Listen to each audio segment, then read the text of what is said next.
Hello! I'd like to welcome all my new subscribers, and if you're here, you know what we're doing. We're showing you how to make some leather armor. And today we're actually working on the piece that we dyed in the last video that talked about dyes and stains and such. We're going to take our template here and we're going to punch the holes, and this is just going to be a simple lace-up bracer.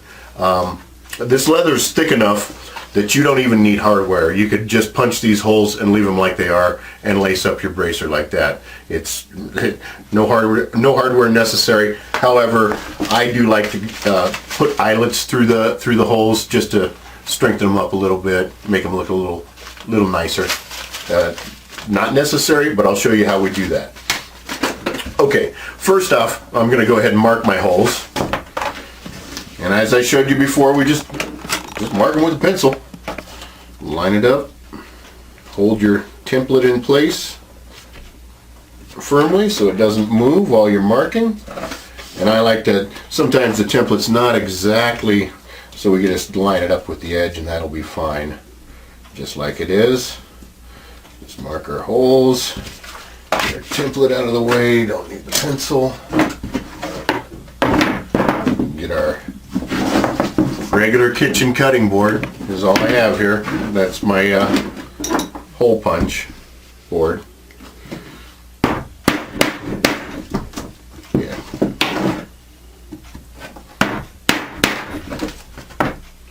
Now these take a few times to get through the leather because I'm using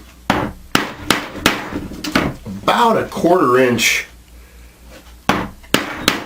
punch to punch these out to accommodate for the size of my. If I wasn't putting a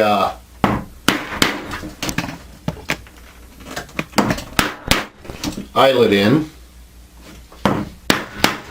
I would probably go with the smaller size. Now also on if you've got a whole bunch of these holes to punch with the bigger size,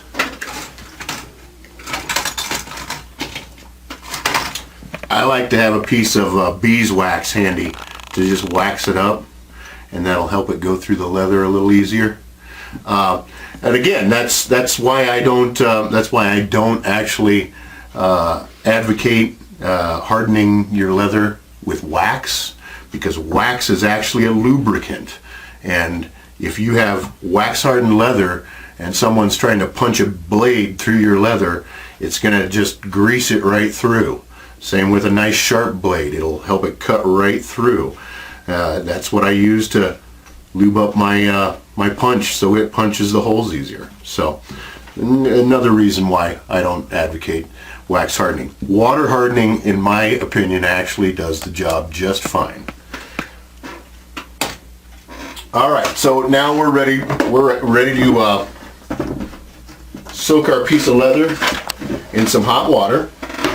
Now you can get a steel pot and put water in it and put it on the oven and heat it up. 150 to 180 degrees is what you need. I've actually tested the water hot out of my tap, and it's 140 to 150 degrees. So, and it seems to harden the leather very good. So I just go ahead and give me some hot water straight from the tap, and I'll be right back. Okay, so I've got my water here. I don't know if you can see it, but it's steaming hot, fresh from the tap. Like I said, I checked the temperature on this. This runs almost 150 degrees straight out of the tap. So I'm just going to go ahead and put my piece in. That is pretty hot on the hands. You might want to wear gloves if you got tender skin. You just get it fully immersed in there. You can see the bubbles coming up. See the bubbles coming up out of the leather. That's the pores in the leather are being filled with the water. And this is the action, and we're going to keep on soaking it until it gets kind of floppy. And this is the action when the water actually expands into the pores of the leather, and then when the leather dries and shrinks, it contracts the pores tightly together, and that's what hardens it and keeps the shape after it's dried. You can see it's getting pretty floppy here. That's getting pretty rubbery. And notice I've got an old towel down on my wooden surface. A lot of times I'll just go right over to my big basin, but for the video purposes, I brought it into my work table. I just got an old towel, and then that's what I'll put it down on. And let's see how the water's foaming, and it's filling into the pores. Let's soak that a little more. Get that. All right, yeah, it's steaming hot and nice and workable. Okay, so let's just move this out of the way. Let's let that soak in.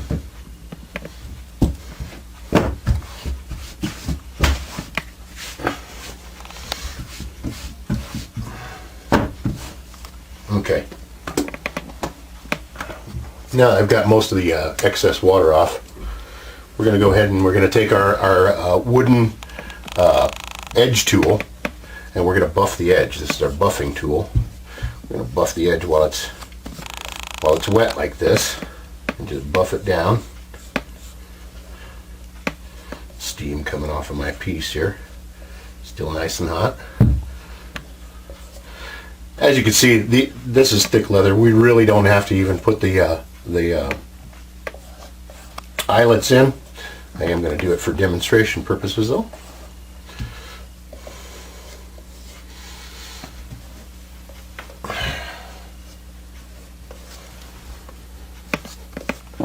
And I'll probably come back again and get the edges after this hardens up a little bit, starts hardening up.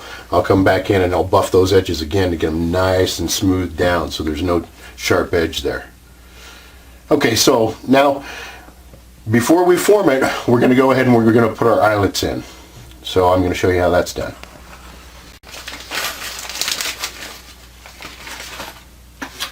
Okay, so we've got our eyelets. These are just some regular nickel-plated steel eyelets, and we're going to go ahead and place them all in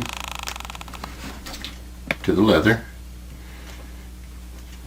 And when you punch your hole, you figure the size for your hole. You want it to be big enough to put your eyelet in easy, but small enough to still hold it in there tight, because you don't want them falling out when you're trying to punch them down in there.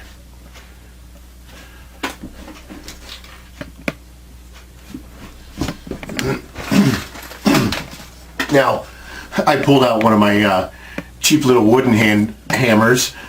This is like the cheapest hammer you can get from Tandy. I think they sell for like $3 to $5. I got a few of these as giveaway items that they just gave to me when I made a large purchase one time. And what I did is I went ahead and I nailed a big long nail into the top because I didn't think it was very sturdy, and then I reinforced both the handle and the mallet with tape, with duct tape. So, and it works pretty good. And the reason why I'm using this piece is because it's a little lighter, and I don't want to use my big heavy mallet. So we're going to take we've got a little anvil piece, and then we've got our setter. And there's different types of setters for these kind of things, but this is what I've got. And this is the size for our eyelet. And for a sturdier surface, I'm going to go ahead and work off of the metal here, the metal anvil.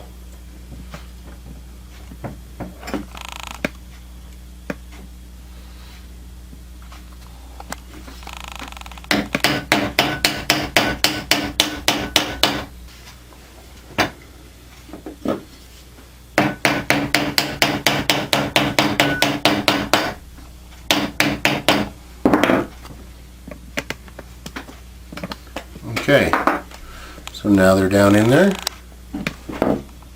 Got a little edge holding them on into your hole, and that'll make the life of the bracer a little longer.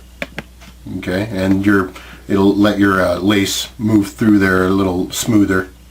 So, like I say, not necessary, but doing it. Now we're going to form it. I'm going to go right into it.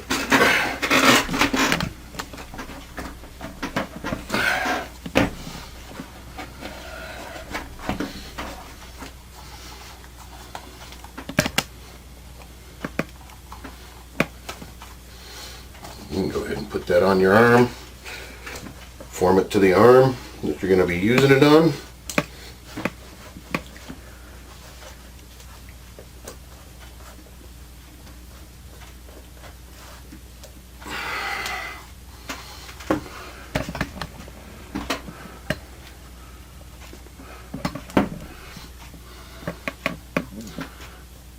I like to flare out the wrist portions, and I like to flare it out where my arm's going to be bending. And then we're going to make a curve around the elbow. There. Flare out where your arm's going to be bending. Alright.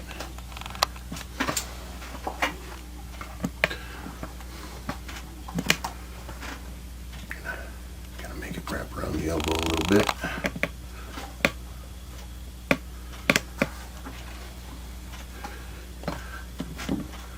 Okay. Now, we could either lace this up, or in this case I'm just going to take some of these clips here and I'm going to clip it together, and it's going to dry like this.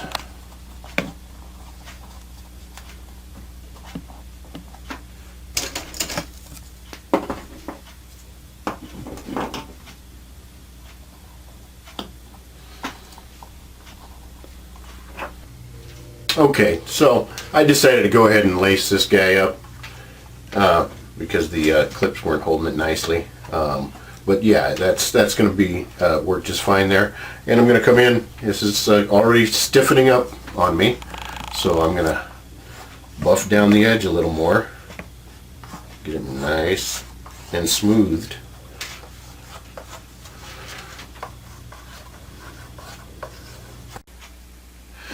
Okay, so the leather has stiffened up a little bit, so I've actually gone ahead and I've put it on my arm. And since it's starting to keep its shape, I'm going to go ahead and have it on my arm and form it and move my arm around so it's got all the movement. I don't want edges knocking into my wrist when I'm trying to sword fight or anything like that, or smash somebody's head in with a hammer. I need to be comfortable when I'm doing that.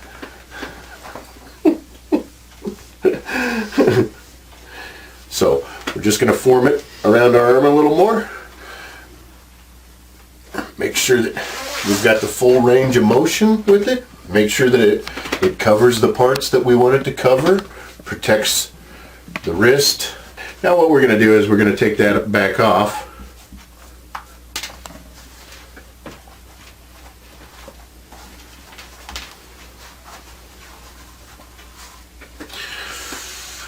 And we're going to, while it's still moist, we're going to come in with our black dye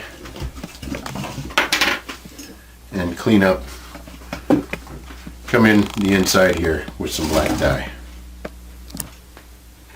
I'll go ahead and make the line where I want my dye to go to,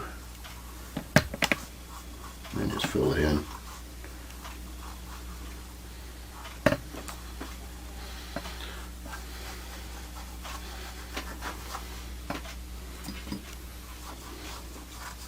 This isn't absolutely necessary. It's more cosmetic than it is anything else. If you're wanting to be stealthy, you don't want any light parts showing. You want it all to be black. Again, then we're going to come up around the wrist here. Do the same thing, just on those parts that are flaring out. They're flaring out a little bit, so I'm gonna put a little dye on them.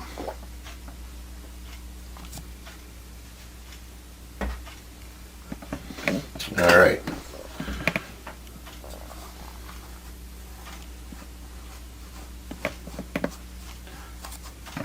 The rest will pretty much be covered by the arm being inside of there, so we don't really have to worry about doing the whole thing. You can if you want, but it's not necessary.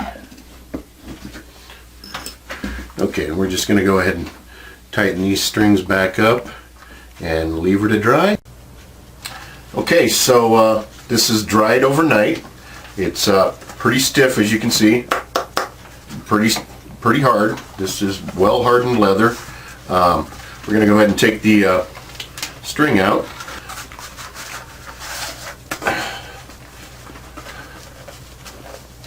Yeah. So now we're gonna go ahead and put a finish on it. As I said, we're using the EcoFlow Supershene, and we're actually going to coat both sides, inside and out. And the reason I do that is because it waterproofs the inside somewhat and adds a degree of stiffness. It stiffens the leather up even more than it is right now. So we'll just go ahead and put a good ample amount on our sheepskin applicator. And we're just going to coat the inside real good with a generous amount. And we're going to coat the edges. And we'll go over those edges a couple of times before it's all said and done.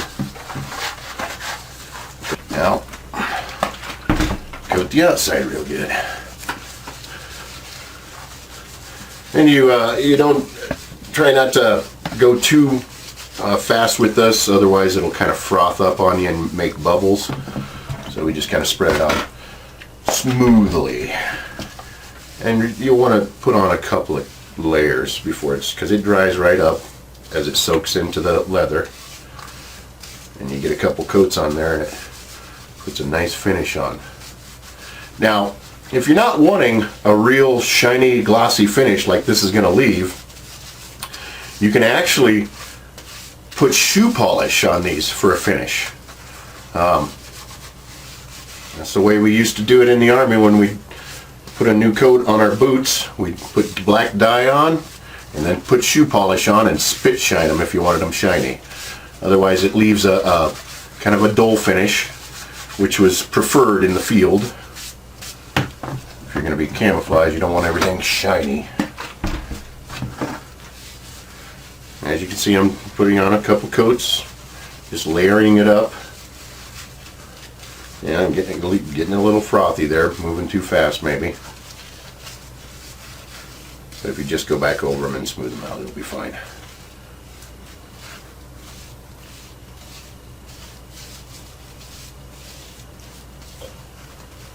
Okay, we're going to go over those edges again.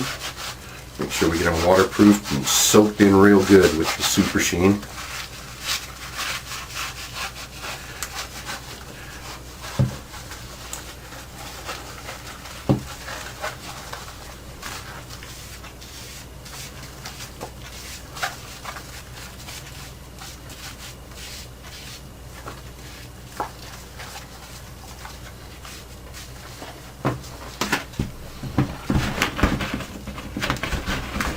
Now you want to rinse this out real good. This rinses off with water.